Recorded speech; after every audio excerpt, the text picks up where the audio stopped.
Number 20 should come as absolutely no surprise at all, and that is The Hunger Games, the book that replaced Lovely Bones as my favorite book. And I can easily say it's my favorite book through the help of both physical and audio. I have read it maybe 9 times now. It was one of the instances where I seen the movie and I didn't know too much about the story. I just wasn't into the loop there with that one. And I kind of went into it blind, not the book, but the movie. And I thought it was okay. It didn't really capture me for a while, but then I found it in the store. It was like, I don't know, $2, $3. I had the movie cover. Actually, I have the regular cover now too, which I also found at discounted price. So, fun fact there, I have not yet paid full price for my favorite book. But as soon as I read it, well, as soon as I started reading it, I just loved the prose.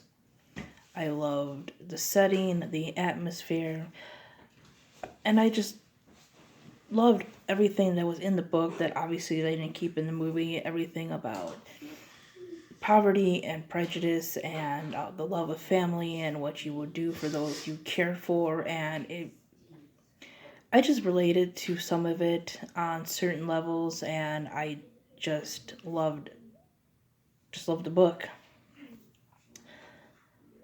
Um, Number 21 is The Elegance of the Hedgehog, and I was trying to get more into adult books because I was reading a lot of YA. Not that there's anything wrong with that, but I want to expand. And this was another book that I was hearing about from not too much in like the overly popular crowd on BookTube, but I was hearing about it here and there because in some cases BookTube can be a little, YA dominated. But I like the fact that this book is told in a dual perspective. So it's one of the few translated books that I read, and I guess it's the first translated contemporary, I guess you could say, that I read. One of the first dual perspective, um, you know, contemporaries. And, it was set in a different country. It's set in France. So, it's a book that really is more dialogue and character, and I really enjoy that. Number 22 is Battle Royale, and I read this book because everyone kept comparing it to the Hunger Games. Now, in all fairness, Battle Royale did come out first, and the movie came out years ago. I think the movie came out like in 99 or 2000. So at the time, I really would not have been old enough to really see or read Battle Royale. But everyone kept saying that the Hunger Games was a watered down version, which doesn't go well with, fans like me. So I wanted to read it and see, okay, what are these people complaining about? And while I see similarities, they are dystopians. They are about kids being pitted against each other. But that's kind of where it ends. I read it and I'm like, there's so much more to this book than just, it's more violent than the Hunger Games, right? These are, a group of kids, classmates, friends, enemies. And I just really hate when people talk about just the violence. Obviously, it's a very violent book. It's even more violent than the trilogy. But I really like these characters. This was a book that was worth physically reading. The like 500 and something. It's more than that. It's a big book. I guess you consider it a tome. And it was one of the first big books in a while that I had read. So Number 23 is Coraline. I just like Coraline because it's fun and it's spooky. And, I like different styles. And one of them tends to be kind of a gothy style and everything. And it's one of the few that I can't remember how I came across it. A billboard, that's what it was. I had seen a billboard for Coraline. I'd never heard of the book before. At least I didn't remember ever hearing of the book before. And then I looked it up, and it turns out it was a book. So that was one of the ones that I had to go out and look for this book and read it. And yeah, that's kind of my Coraline story. Like, I discovered a book through a movie billboard, which is kind of fun. Number 24, I have Midworld because I follow Todd the Librarian. He's a great, booktuber. And I was following BookTube before, but when I really considered myself a booktuber with the BookTube newbie tag and everything, and some of the ones that Michael had made, some of those tags, which were really good.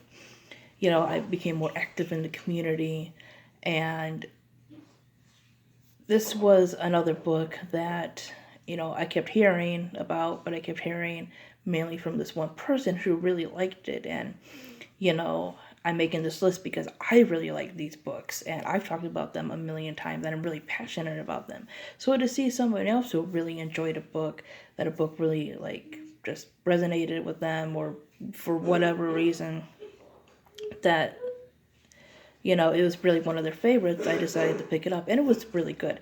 It's an older book, it's basically sci-fi, but I just love the characters, I love, I guess, the world building, the culture of the people, I guess you would say. It was a really interesting read. And this is another reason why I really believe in, listening to different booktubers and exploring different genres and stuff, because you never know what you're going to find.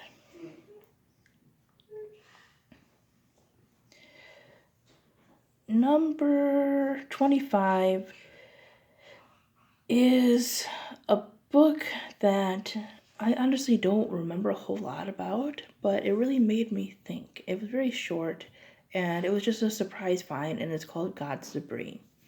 And it basically is this man, if I remember correctly, he's like a delivery man. He goes to deliver this mail or a package to this old man, and they start getting into these philosophical conversations about God and what God is and why this and why that. And I want to reread it sometime because it was just so new to me at the time. But I just, like I said, I love things that make me think and challenge me. Number 26 is Mockingjay. I am much like much like my love for An Abundance of Catherines, I am in the minority of people who truly really like Mockingjay. I'm definitely in the minority of people, I believe, that think Mockingjay is better than Catching Fire. Mockingjay is the only Hunger Games book that I have not read I own one, but I have not read a hard copy of. I read it on my Nook, and I reread it through audio. Now, the thing about it is, during that time, there was a lot of changes going on, a lot of stress. I stopped talking to someone that I had known all my life, and just kind of going through a hard time. I had left my one job at KFC to go to Walmart, try to make a little bit more money, and Walmart wasn't horrible. It just wasn't for me, and I felt kind of depressed, and I don't know, it's just, I enjoyed the book at that time, and maybe it's because I was feeling down, and, I don't know, it's kind of like when you listen to sad music or something, I guess I really felt things in the book, you know what I mean? Number 27 is also a book that I don't remember a whole lot about, but I remember just finding it, thinking it was unique, and it was a book that I read in high school, so it has that school memory, and that's Staying Fat for Sarah Burns. The thing is, I did not know how to pronounce her name, which is kind of weird. I'm looking back and I'm thinking, how did I not get that? Like, they explained it and everything, but I just didn't pick up on that as a kid.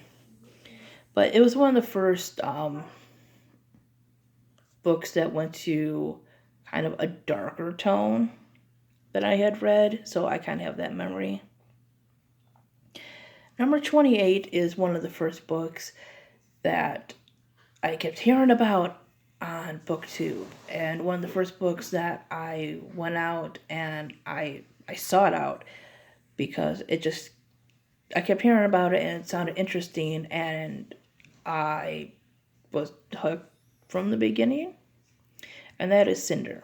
I gotta go back to Scarlet and everything. I'm kind of liking Scarlet a little bit better, but Cinder was another one, much like The Fault in Our Stars and some of the other books that BookTube was right about.